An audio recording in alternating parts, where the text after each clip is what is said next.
El Señor nos ha estado ministrando entre semanas, nos ha estado ministrando las últimas semanas. La semana pasada la palabra de Dios nos exhortaba, nos hablaba, nos enfocaba acerca de lo inagotable que es el Espíritu en llenarnos, lo limitado que somos nosotros para contener, y que muchas veces eso de ser lleno del Espíritu, porque una de las características que necesitamos como iglesia es caminar, es andar, es vivir llenos del Espíritu Santo. Amén, eso es necesario que lo hagamos. Así vivió Cristo en esta tierra, lleno del Espíritu Santo. Y todo lo que hacía el Señor, ¿verdad? Su vida fue una vida centrada, una vida con propósito, cumplió la misión, con sentido de misión, ¿verdad? Y justamente esto es lo que nosotros necesitamos en nuestra vida. Okay, ser llenos del Espíritu Santo, y no solamente ser llenos del Espíritu Santo, sino cumplir la misión por lo cual cada uno de nosotros vino a esta tierra. Amén. Y eso le da sentido a uno de realización en el momento en que uno cumple la función para lo cual uno nace. Y tantas cosas que acontecen en nuestras vidas que muchas veces perdemos este sentido. Okay, perdemos el sentido de por qué estamos aquí en esta tierra. Y cuando perdemos ese sentido nos conseguimos, como lo declara la palabra, el término que usa la palabra para las personas que pierden el sentido de dirección es perdidos. Okay, no hay otro término, el término es perdidos. Perdido es no tener dirección, no tener sentido. Me gusta siempre decir algo, y perdido no tiene nada que ver con que seas bueno o con que seas malo, con que seas inteligente o no tanto, ¿verdad? Perdido va en función de dónde estás ubicado. ¿Okay? ¿Dónde estás? Si no estamos en el lugar correcto, estamos perdidos. Y el estar perdido, el estar desubicados o perdidos, nos deshabilita, ¿verdad? Porque evidentemente, de alguna manera, cada uno de nosotros tiene un propósito. Uno es como un rompecabezas o como una ficha de un rompecabezas. ¿Okay? Y a veces estamos en los lugares donde no fuimos diseñados para eso y no encajamos.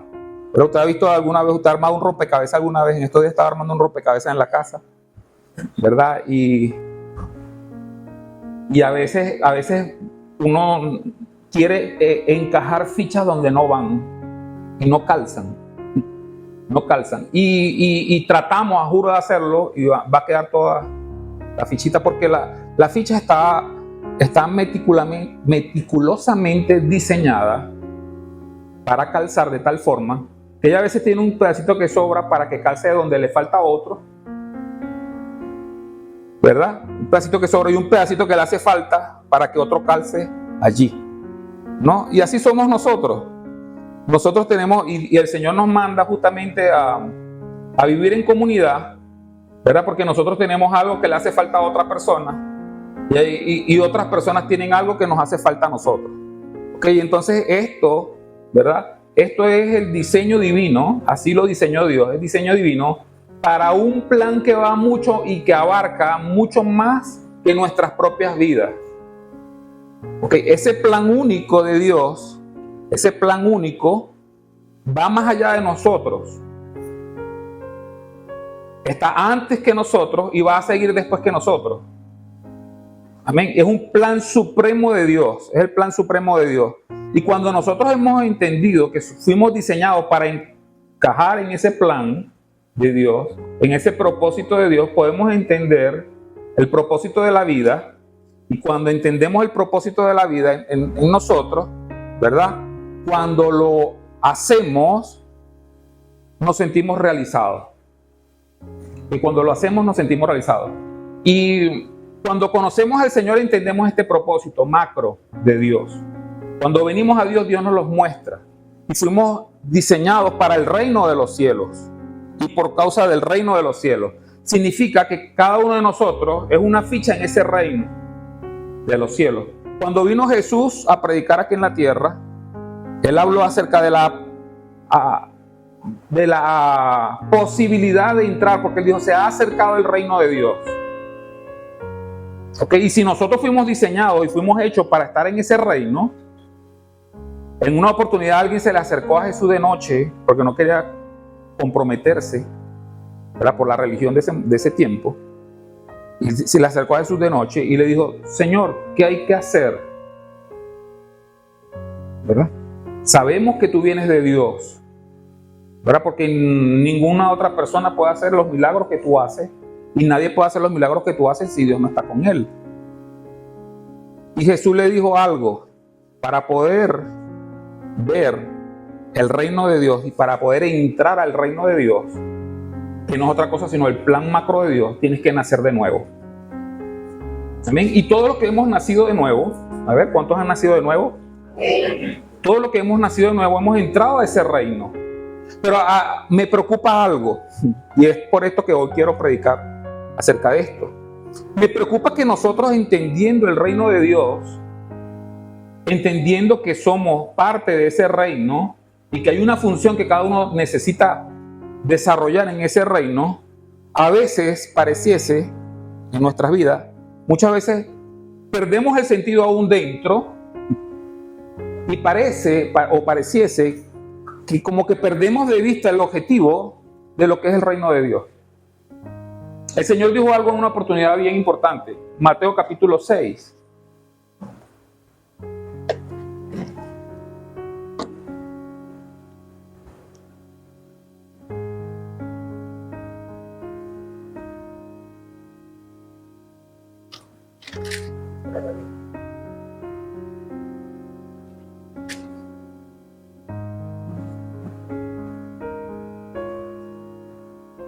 Versículo 33.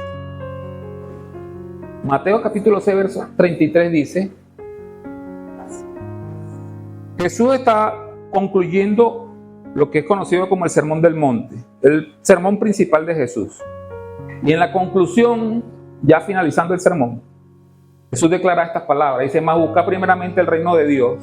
Porque todo lo que estableció, lo que dijo Jesús allí en Mateo capítulo 6, en los antecedentes, en el 5, ¿verdad? Hablando acerca del Sermón del Monte, Jesús establece, digamos, las bases, los principios del reino de Dios. Porque el reino de Dios, cuando se le revela en la antigüedad, cuando se reveló el reino de Dios en la antigüedad, se le reveló a una nación, Israel. En la antigüedad Dios tomó a un hombre y dijo que iba a hacer de él una nación y que bendeciría a todas las naciones de la tierra a través de ese hombre.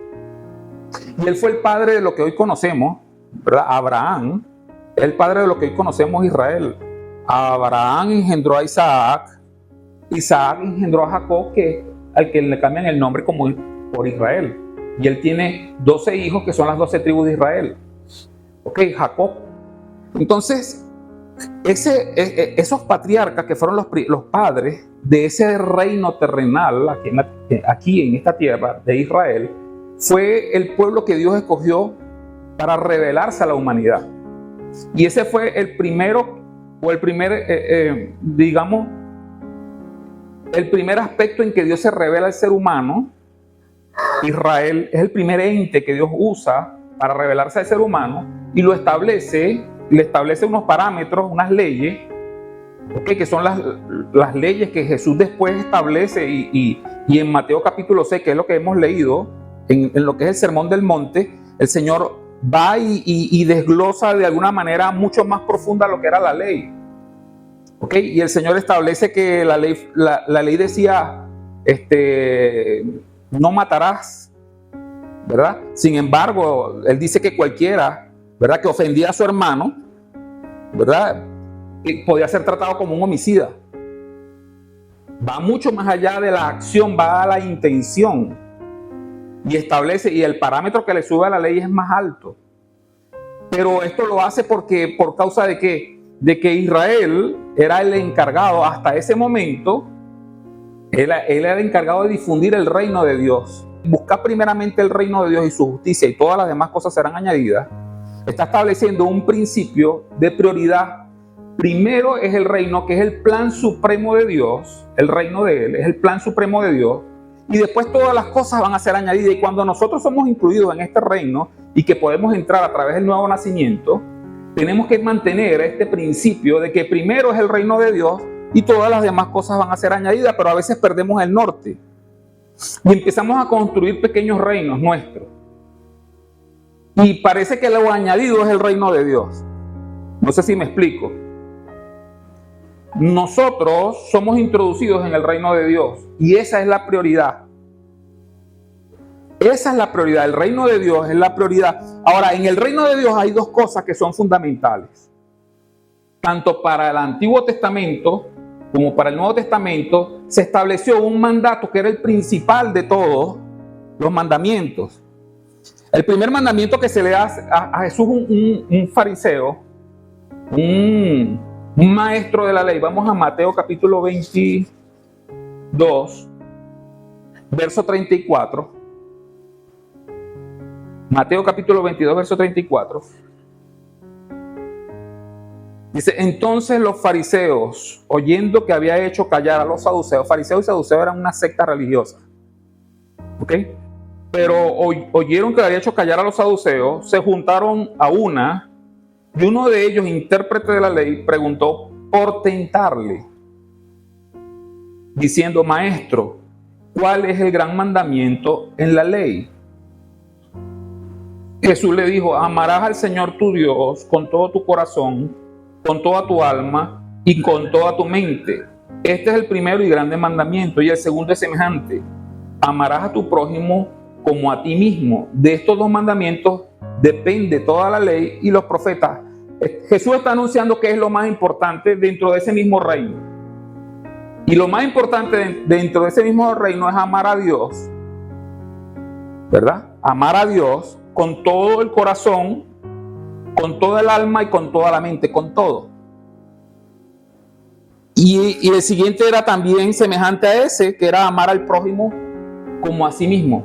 Entonces, a los que son ciudadanos del reino de los cielos, que era en este momento, o en ese momento en que se escribe Mateo, era para Israel, pero ahora también nosotros estamos incluidos en este reino, es para nosotros también. Lo más importante dentro de ese reino, en el cual cada uno de nosotros está, es cumplir con este mandamiento. Y este mandamiento no es sencillo de cumplir. Porque uno dice, bueno, sí, amar a Dios con todo el corazón, con toda la mente y con toda la fuerza, con toda el alma. Qué fácil es. Yo no sé si a ustedes les parece fácil, pero a mí me parece muy difícil.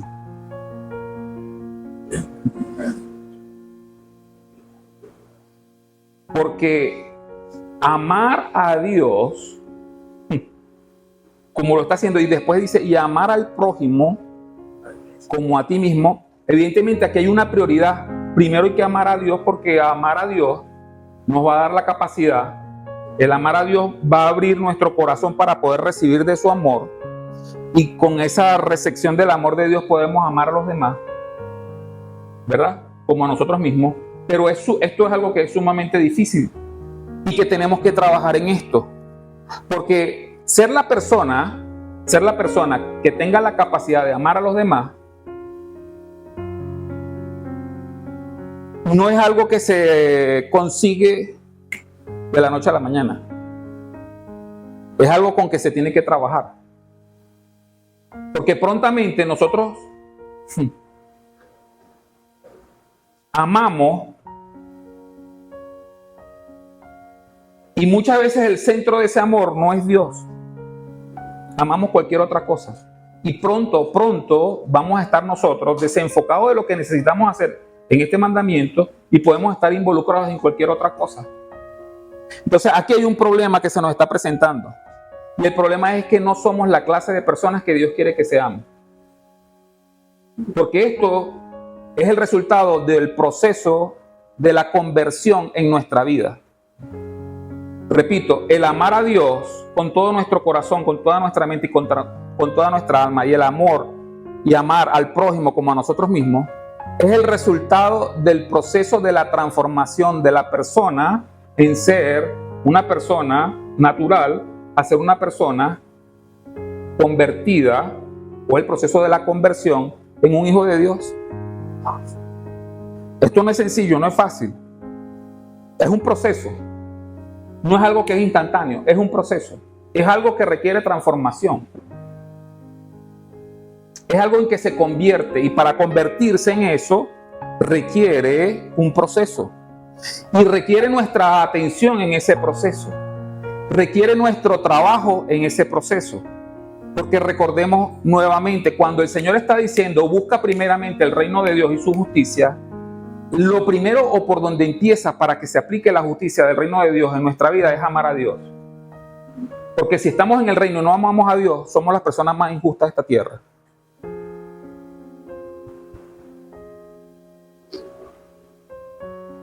Si estamos en el reino de Dios requiere que amemos a Dios. El que está en el reino de Dios requiere que se ame a Dios. Pero amar a Dios es el producto o el resultado de un proceso.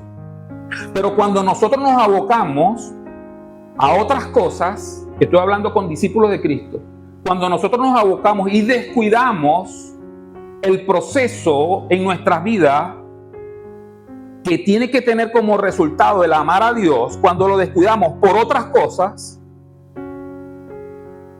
estamos desenfocados.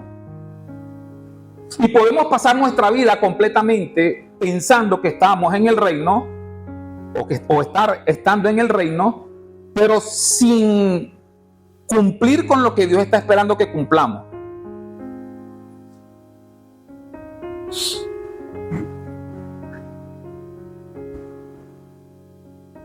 Construyendo nuestros propios reinos.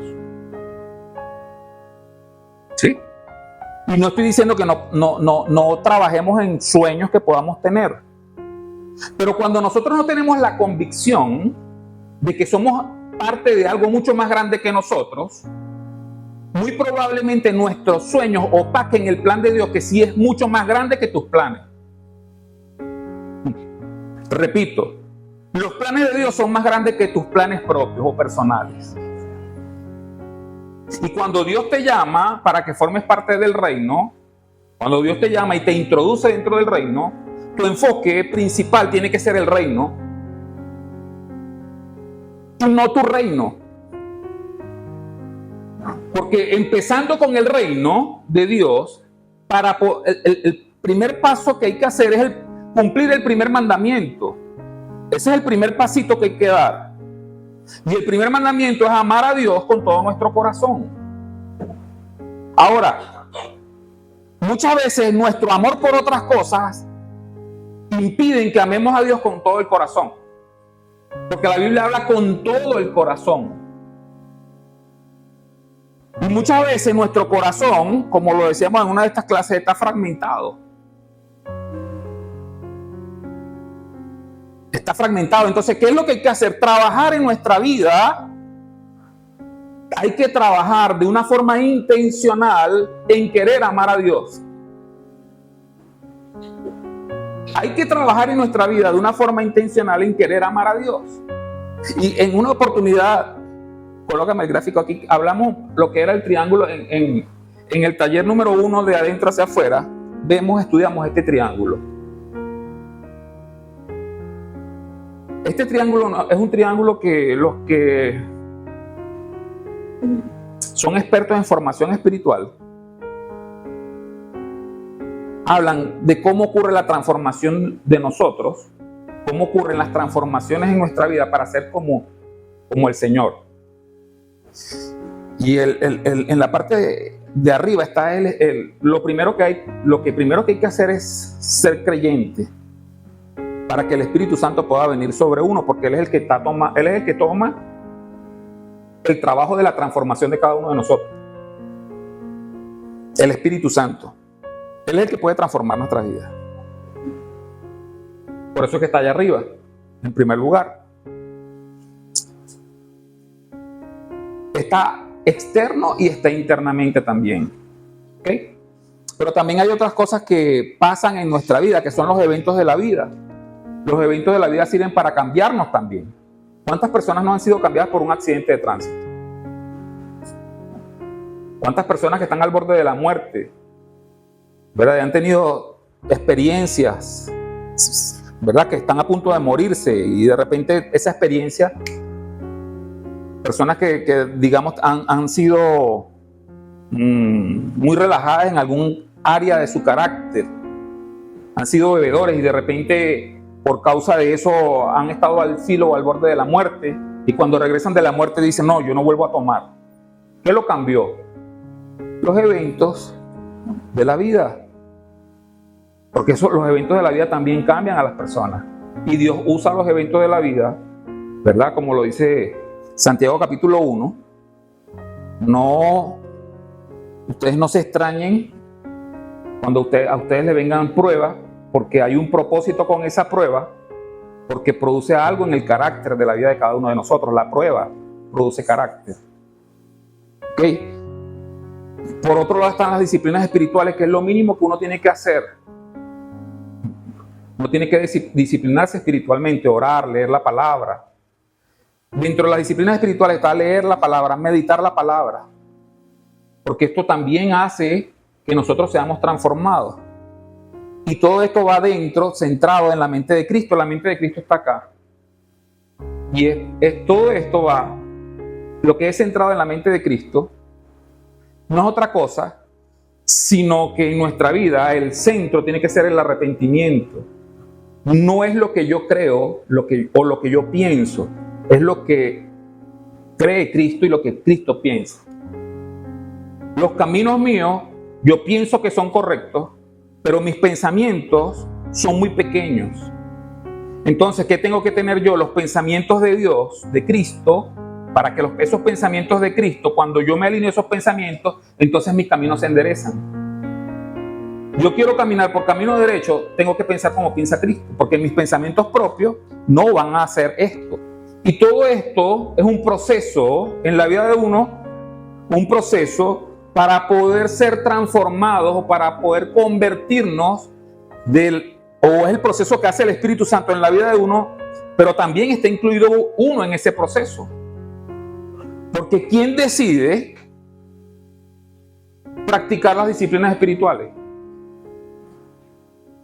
Tú lo decides, si tú quieres o no quieres. ¿Quién decide tener la mente de Cristo?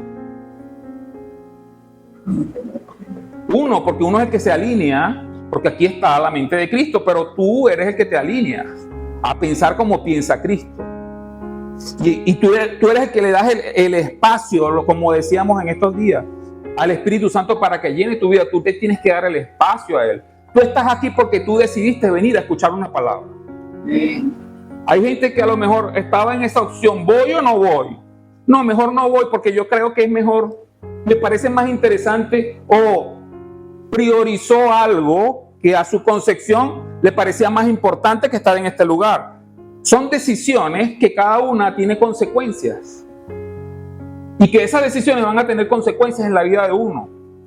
Y que evidentemente, si queremos nosotros dentro del reino de los cielos amar a Dios por sobre todas las cosas, tenemos que pasar por un proceso de transformación en nuestra vida para ser como Dios, como Cristo, y poder tener esa mente de Cristo. Y poder amar a Dios con todo nuestro corazón, con toda nuestra mente y con toda nuestra alma. Pero vuelvo y repito, nos ocupamos muchas veces, y no es el hacer esto, el estar enfocado en los procesos de transformación en nuestra vida, es buscar el reino de Dios y su justicia. Lo demás va a venir por añadidura, pero vuelvo y repito, muchas veces nosotros centramos nuestra vida en las añadiduras, y las añadiduras son el centro de nuestra vida, y el reino de los cielos entonces es lo que es la añadidura. No sé si me están entendiendo. Volteamos muchas veces el enfoque de esto. Y como resultado, una persona que tiene volteado el enfoque es una persona que no va a poder lograr dentro del reino de los cielos entender que lo más importante es Él y que nosotros tenemos una participación activa en ese reino. Repito, nosotros tenemos una participación activa en ese reino y que tenemos que tener esa visión clara del reino para poder, en el momento que se necesite mi persona para lo cual fui yo creado, que encaje en este gran rompecabezas del Señor, que encaje, a lo mejor voy a estar descuadrado, o voy a estar en otro lugar, o voy a estar metido como una ficha de rompecabezas en otro sitio. Vamos a Daniel capítulo 1.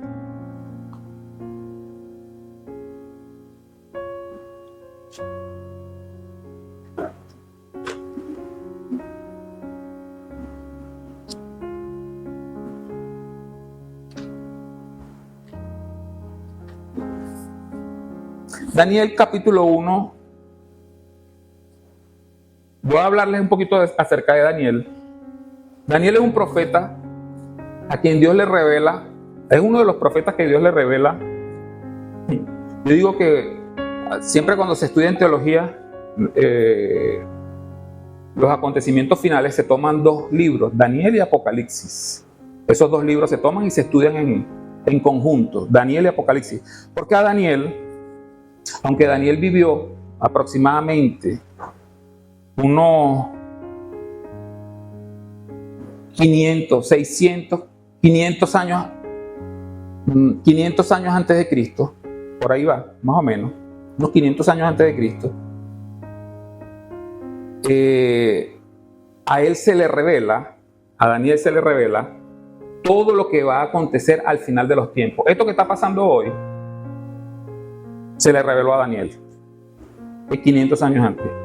Y él fue una ficha importante dentro del plan y propósito del reino de Dios en la tierra. Él fue un hombre que se le reveló todos los acontecimientos finales, ¿verdad? A él se le reveló absolutamente todo. Y empieza Daniel capítulo 1, miren cómo empieza. En el año tercero del reinado de Joacim, rey de Judá, vino Nabucodonosor, rey de Babilonia, a Jerusalén y la sitió. ¿Okay? Y el Señor entregó en sus manos a Joacim, rey de Judá, y parte de los utensilios de la casa de Dios, y los trajo a tierra de Sinar, a la casa de su Dios, y colocó los utensilios en la casa del tesoro de su Dios. Y dijo el rey a Aspenaz, jefe de sus eunucos, que trajese de los hijos de Israel, del linaje real de los príncipes, muchachos en quienes no hubiese tacha alguna, de buen parecer, enseñados en toda sabiduría, sabios en ciencia y de buen entendimiento, e idóneos para estar en el palacio del rey, y que les enseñasen las letras y la lengua de los caldeos. Y les señaló el rey ración para cada día de la provisión de la comida del rey y del vino que él bebía, y que los criase 3 años. Para que al fin de ellos se presentasen delante del rey. Okay. Entre estos estaban Daniel, Ananías, Misael y Azarías de los hijos de Judá. Okay. Aquí estamos hablando, ¿verdad?, de unos muchachos que fueron traídos desde Judá. Okay. Judá era parte del reino de Dios, ¿verdad? Del reino. Ellos fueron traídos cautivos desde Judá, ¿okay?, de Jerusalén, ¿verdad? Fueron llevados hasta Babilonia. Fueron arrancados de su tierra natal y eran muchachos, eran jóvenes.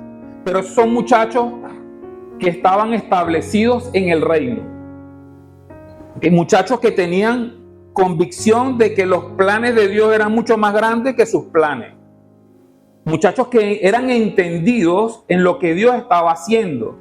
Y que muchas veces la vida no es color de rosa, porque el momento que le tocó vivir a estos muchachos fue un momento muy particular y trágico. Su nación había sido rodeada, invadida por otro reino. Ellos tuvieron que ver morir a muchos de sus parientes, porque en la guerra murieron muchos de sus parientes, y ellos fueron llevados cautivos, presos, desde su nación a otra nación, bien lejos. ¿Ok? Y fueron establecidos en un lugar donde, a ver, miren algo, porque son muchachos, pero tenían una visión de reino claro. ¿Okay? Entendiendo que muchas veces de las desgracias particulares que puede uno vivir, hay algo que va superior, y que lo que nos saca a nosotros de nuestras, ¿qué término ponerle?, de nuestros problemas personales, Miren esto. Y aquí quiero ser muy enfático. Muchos de nosotros pasamos toda la vida tratando de resolver nuestros problemas personales. Y se nos puede ir toda la vida en esto. No entendiendo que formamos parte de un plan mayor. Y que hay que resolver el plan mayor primero. ¿Ok? Y cuando nosotros tenemos la perspectiva en que el plan mayor es más importante, muchas veces nuestros problemas personales, podemos salir de esos problemas más rápido. Podemos salir de esos problemas más rápido. ¿Por qué? Porque si nos centramos en nosotros y en lo que nos pasa, muchas veces nos vamos a enfocar en, ay, no tengo para el pasaje. No tengo para el pasaje, no tengo para el pasaje. Y me quedo en no tengo para el pasaje. Y eso va a ser mi desgracia más grande que me inhabilita. Y sin menospreciar el problema que tú puedas estar viviendo, que puede ser problema económico, de salud, emocional, sentimental, rompiste con el novio, te divorciaste. Pero cuando nosotros no hemos entendido que hemos sido llamados a pertenecer a un reino que tiene un plan superior y mayor, y que yo estoy configurado para encajar en ese plan, y cuando yo no veo la perspectiva, yo hago de mi situación lo más importante. Y puedo inhabilitarme por esta causa. Y puedo decir, bueno, yo tenía proyectado hacer vida en este país, según Daniel. Y ya yo me había, imagínense, Daniel era del linaje real. Porque era un príncipe. O sea, eran los próximos a gobernar. Imagínense las proyecciones que puede tener una persona que es príncipe. Piense por un momento, ¿qué proyecciones puede tener un personaje que es príncipe? Bueno, va a llegar un momento en que yo voy a gobernar, ¿verdad? O va a estar entre los líderes de esta nación. Yo me imagino las proyecciones de Daniel que tenía. Las proyecciones que tenía Daniel debían ser aspiraciones muy grandes. De repente, no, mira que los babilonios están sitiando. Concha, se está poniendo fea la situación. La parte política está fea. Hay rumores de guerra. Después no solamente que están sitiando Babilonia, sino que están invadiendo ahora. Ahora están matando, y están matando a los que están en el gobierno arriba. Ahí no quiero ser príncipe, ¿verdad? Pero Daniel estaba allí. Matan ¿sabes lo que le hicieron al rey? Al rey, agarraron a los hijos del rey, y delante del rey mataron a todos los hijos del rey. Y agarraron al rey después y le sacaron, después que él vio que mataron a los hijos, le sacaron los ojos al rey. Y se lo llevaron a Babilonia al rey. Y agarraron a todos los muchachos nobles para Babilonia también. Vámonos. ¿Qué pasó con los sueños de Daniel? Con sus aspiraciones. Frustrado.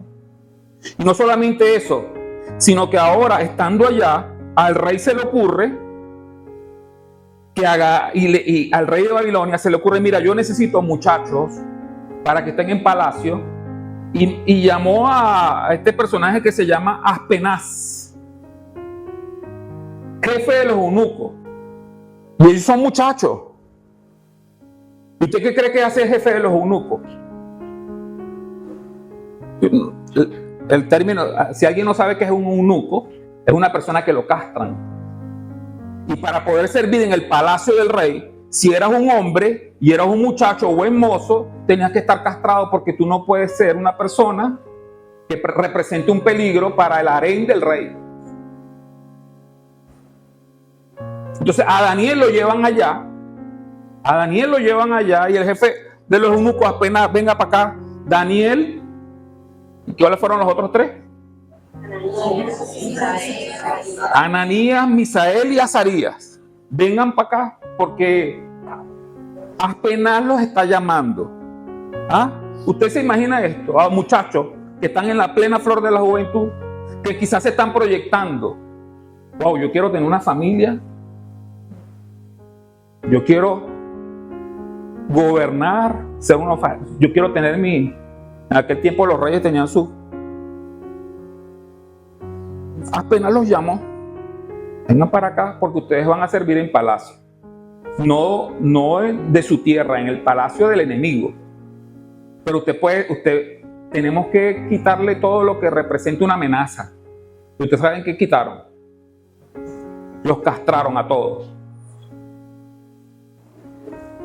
Si somos nosotros los que estamos en los zapatos de ellos, y si yo soy un muchacho de, no sé, 15, 16 años, que tengo toda una vida por delante, que tengo todos mis sueños por delante, yo caigo en un hueco. Si yo estoy en si voy con la mente de esta generación a aquel momento, yo caigo en un hueco psicológico, no sé, me van a tener que llevar para un psicólogo, porque no va a poder salir de ese trauma. ¿Tú sabes por qué no sale él? Porque él no se metió en un trauma. Porque él, primero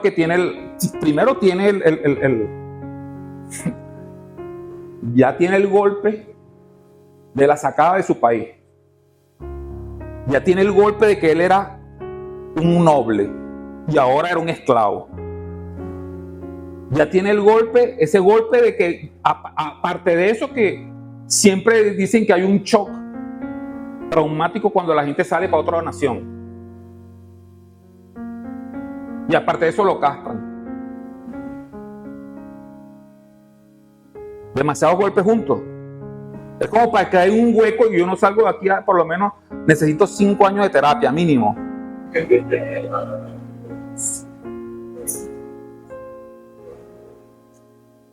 Pero no estaba enfocado en sus planes. Que yo sepa, él no estaba enfocado en sus planes. ¿Por qué lo sé? Porque él rápidamente él está habilitado a servirle al Señor. Porque él está viendo algo, ¿verdad? Él era útil en las manos de Dios. Y él estaba presto porque él sobrepuso los planes de Dios a sus planes propios. Y todo esto que aconteció, que fueron, si estamos en el recuadro, que son los eventos de la vida, sirven para hacer de Daniel quien fue. Usted sabe lo que dice la Biblia de Daniel al final. Daniel tuvo la dicha de ver a Jesucristo. Y de hecho, el término hijo de hombre que usa Jesús en el Nuevo Testamento es a causa de Daniel. Daniel es el que le pone ese título, hijo de hombre. Daniel le pone el título hijo de hombre a Cristo, y Cristo, uno de los títulos que usa en el Nuevo Testamento, es hijo de hombre. Es más, usted sabe algo. Esto yo lo he dicho en algunas partes y Daniel llegó a ser el jefe en Babilonia de todos aquellos que eran sabios. En una oportunidad el rey tuvo un sueño, creo que lo comentaba ayer o no sé, en estos días. El rey tuvo un sueño, ¿no? Nabucodonosor tuvo un sueño. Dice, bueno, necesito que me interpreten este sueño. El problema es que no me acuerdo del sueño. Entonces los sabios que estaban en la corte de él le dijeron, bueno, pero dinos el sueño y nosotros te lo interpretamos. Y el rey dice, no, así es fácil. Más bien díganme ustedes qué fue lo que yo soñé y denme la interpretación. Y los sabios de su reino le decían, pero es que nadie ha pedido esto nunca. Siempre la gente pide la interpretación del sueño y lo cuenta. Dicen, no, entonces ustedes no son sabios nada. Y como no son sabios nada, entonces vamos a matarlos a todos. Y dio un edicto para matar a todos los sabios, ¿verdad? Pero allá estaba Daniel. Por allá estaba Daniel. Dice, ¿qué es lo que le está pasando? Mira, Daniel, prepárate porque vienen a matarte. Y él le dice, bueno, ¿y qué es lo que pasa? ¿Qué está pasando? No, que el rey tuvo un sueño. Entonces dice, bueno, dile al rey que nos dé 2 días. Vamos a consultar a Dios. Y en 2 días Daniel puso a sus compañeros a orar y se metió a orar también. Y el Señor le reveló el sueño. Y ese sueño que el Señor le revela no es otra cosa sino el desglose de todos los acontecimientos finales. Y se lo revela a Daniel. O sea, miren la capacidad que tenía Daniel Pero ¿gracias a qué? Gracias a que Daniel tenía una convicción de que él estaba en su forma, que aparentemente es medio choreta a ojos humanos, una forma que fue moldeada por desgracias aparentes, la forma de Daniel calzaba justamente en el plan que Dios tenía general, y que él pudo entenderlo, y él no se amargó, él no se quitó la vida porque no salió mi vida como yo esperaba que saliera y mis sueños fueron frustrados, entonces yo me quito la vida. Daniel no hizo eso. Daniel entendió que esa forma que él tenía, aún por las circunstancias de la vida que aparentemente como que no tienen un sentido, que por esas cosas que a veces uno pasa en la vida que aparentemente no tienen sentido, Dios sí le da el sentido. Pero cuando tenemos el plan de Dios macro como principal en nuestra vida, nosotros podemos salir de cualquier hueco. Miren, yo no sé lo que tú puedas estar pasando, no sé.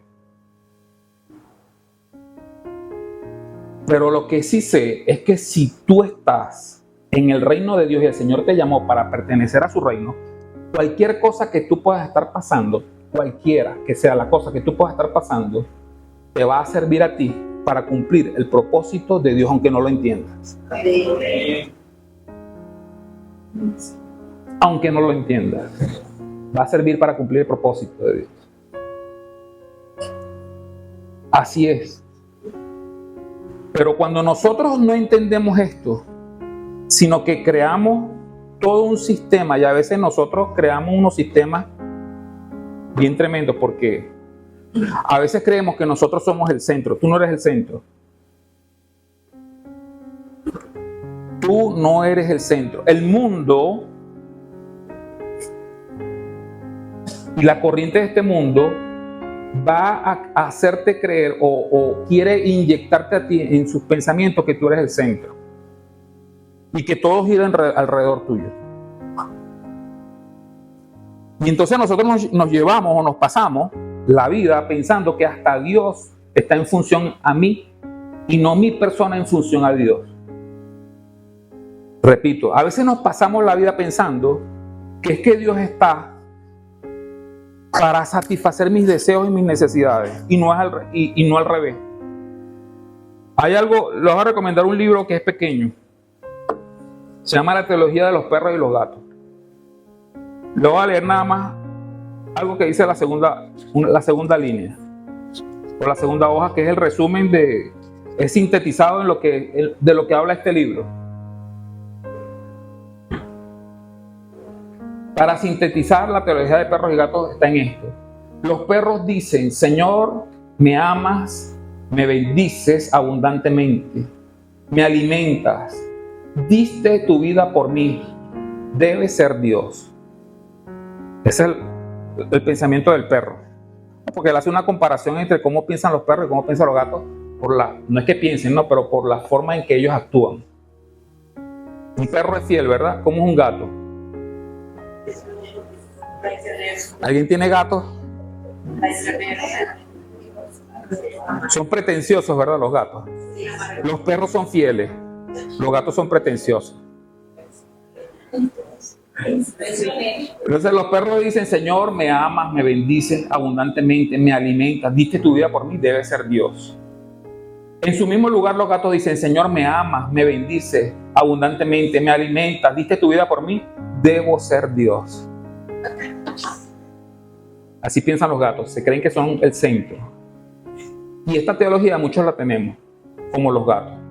Pensamos que todo el mundo gira alrededor nuestro. Pensamos que todo el mundo gira alrededor nuestro, y no es así. No es así. Todos estamos girando alrededor de Dios. Todos estamos para servir a Dios. Amén. Todos estamos como una ficha en los planes de Dios.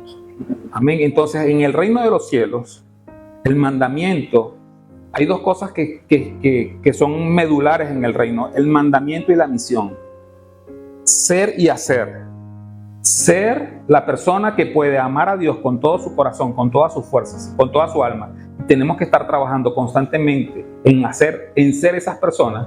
Y número 2, cumplir con la misión que el Señor está pidiendo que cumplamos. Mateo capítulo 28, que dice, no otra cosa sino ir a ser discípulo a todas las naciones, bautizándole. Esta es la misión, extender el reino. Estamos en el reino y tenemos que extender el reino. Que Dios nos ayude a no enfocarnos en nuestros propios reinos.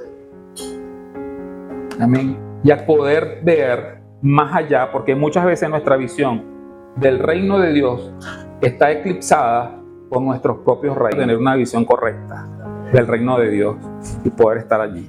Amén. Pueden inclinar sus rostros allí donde están.